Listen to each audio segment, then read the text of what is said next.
Did he do any good? I'll show you the scene sometime. You know, they wasn't a long scene. Good to see y'all. We started Cincinnati prep today. About an hour and 40 minutes of practice in shells, and thought the kids were locked in well, and decided to get going on them. We'll go again. We switched up a little bit. We're beat up a little bit, so we wanted to buy another day. Hopefully we can get some guys back. So tomorrow will be our mock game where it's situations and having the guys understand how we stretch on game day, and you know, just alignment on the sidelines, where they're going to sit, take all the anxiety out of game day, running through the A, all those type things. With that will be some situations like backed up punting, kickoff after a safety, things of that nature that we have to be prepared for as well, but not a lot of physicality at all tomorrow. And then that way we're going to come back Saturday in full pads on a Tuesday practice. So hopefully we can get some of the guys that are a little beat up, dinged up back by that time. Hey, Coach, you mentioned you got a few guys dinged up. Specifically, I guess Brady Latham and Jaden Hazelwood, guys that would, you know, be considered starters. What's their status right now? I think I really believe that both of them will be back. I don't know. I feel strongly that they'll be back for the game. I'm not positive. The day our goal would be to get them back no later than Monday. But of course, we just got to wait and see on that. But I really think Brady could probably practice right now. We're just trying to buy another 48 hours for him, to be honest with you. With Dominic coming back on Monday, he missed, I guess, 29 straight practices, but looked pretty good and seems to be moving, and came back the next day. So I guess no real swelling issue or anything. Is there a possibility for him in the first game? Man, I don't know. I mean, I really don't. I think at some point we're going to need to put him in versus scouts, let him get popped around a little bit. I don't see that happening until at least Monday. But if we can do that where he gets dinged, you know, popped around a little bit and see how he feels.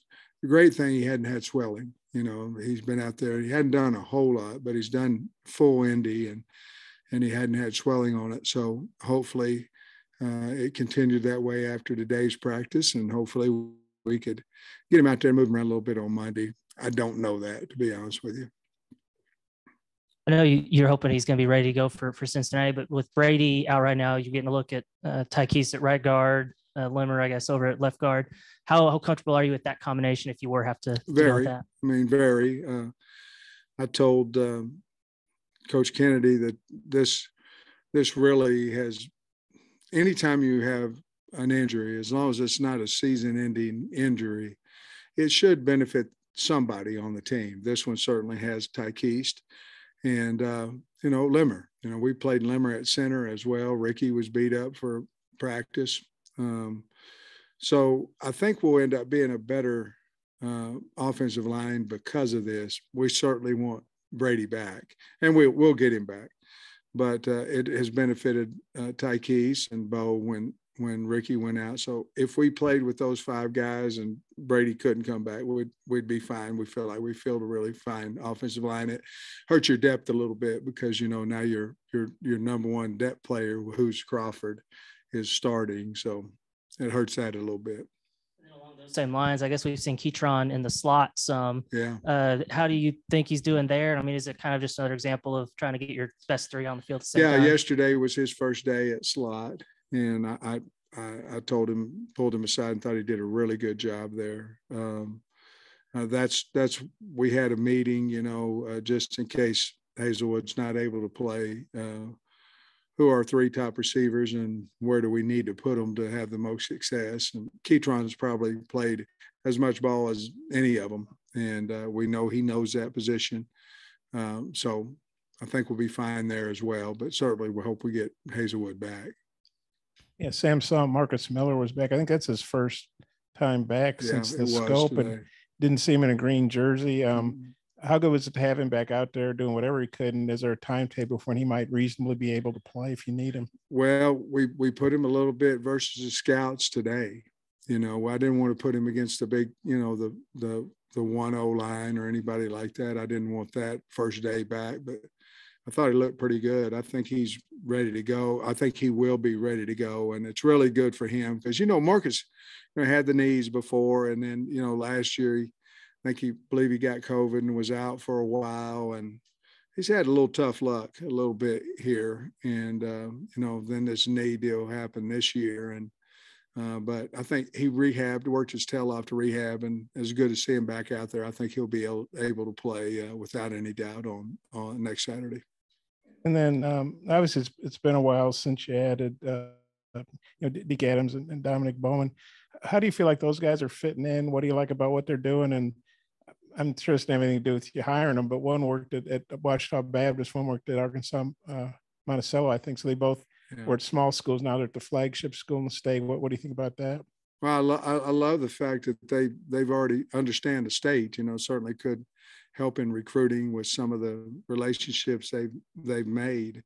They both have done a really outstanding job. They both have family in Arkansas, and just really glad they're here. We've got to take the anxiety of game day out of them too. You know, so tomorrow is just going to be a calming day for all of us, where this is what we do here. This is what and Deke and Dominique had as many questions as the freshman athletes are going to have, you know, so I'm really proud of them and glad they're here. Barry said the other day, he's actually learned some stuff from them, and Barry's obviously a pretty accomplished coach. What have you thought of they've added, you know, value to the staff? Just different ideas. I think we're doing a little bit of different things in the secondary since Dominique got here, convinced Barry of some things there.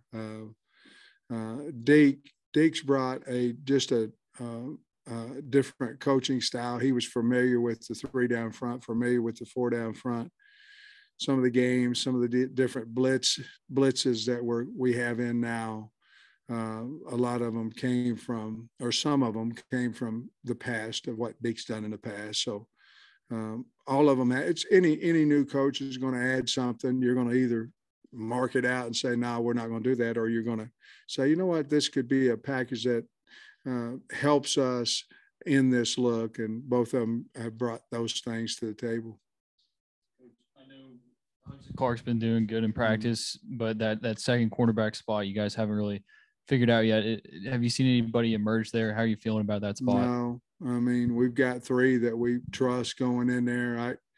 That's the one of the spots I couldn't tell you who would run out there at corner today. There's 3 of them, you know, with Nudie, Day, and Malik.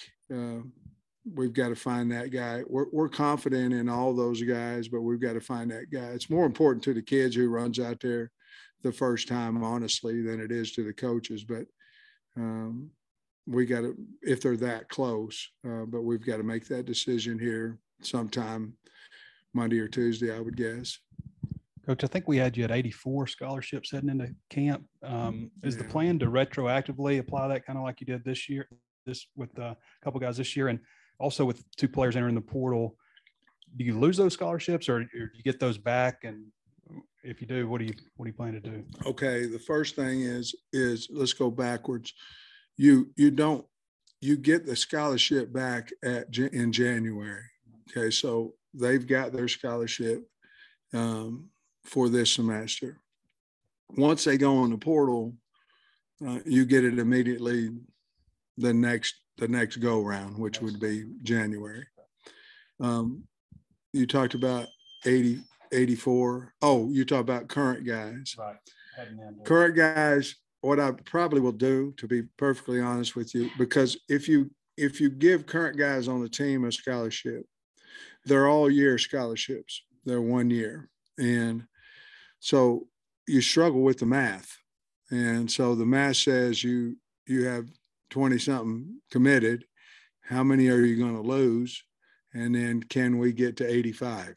You know, that's the whole thing. So probably what my idea would be, you can retro them back as long as you do it before the semester ends. So what I might do is wait till December, see where we're at scholarship wise. And then if we feel like we could be under at that time, maybe award a walk-on guy or something like that, a scholarship.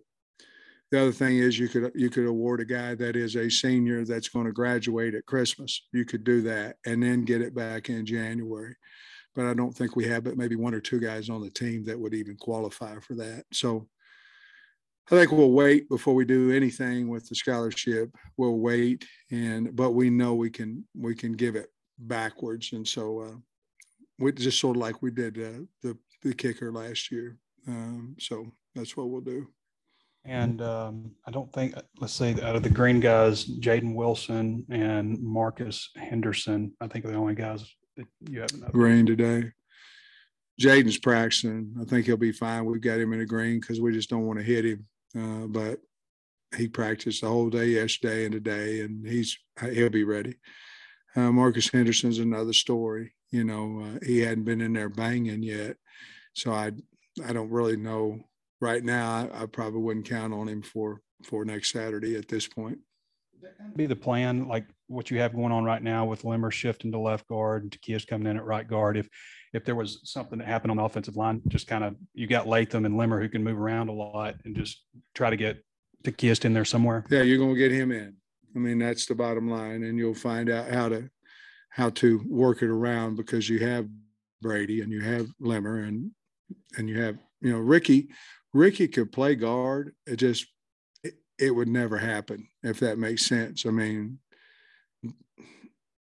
we're not going to move Ricky, to put somebody in at center. You know what I mean?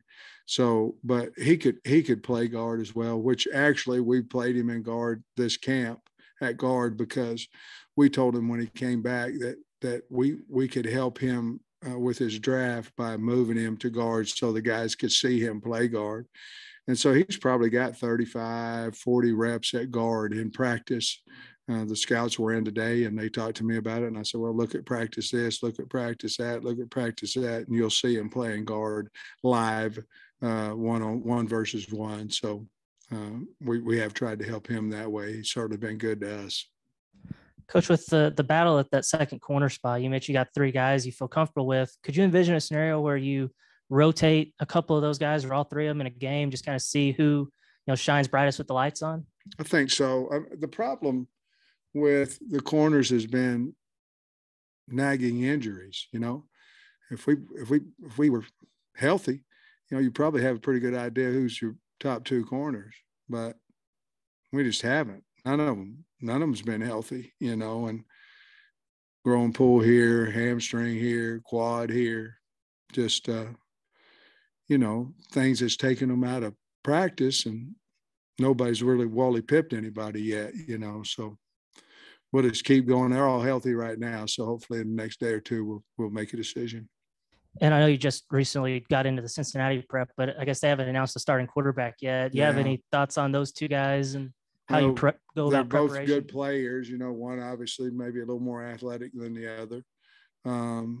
We'll prepare for both, but both of them can run, and both of them can throw. One of them just a little bit quicker than the other guy, but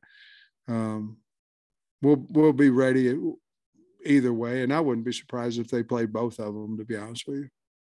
What do you like about Simeon Blair, and how has he kind of progressed from his time when he was, walk on and a scholarship and now potentially a starter? Yeah, everything would be the first answer. He's smart. He's a great team player.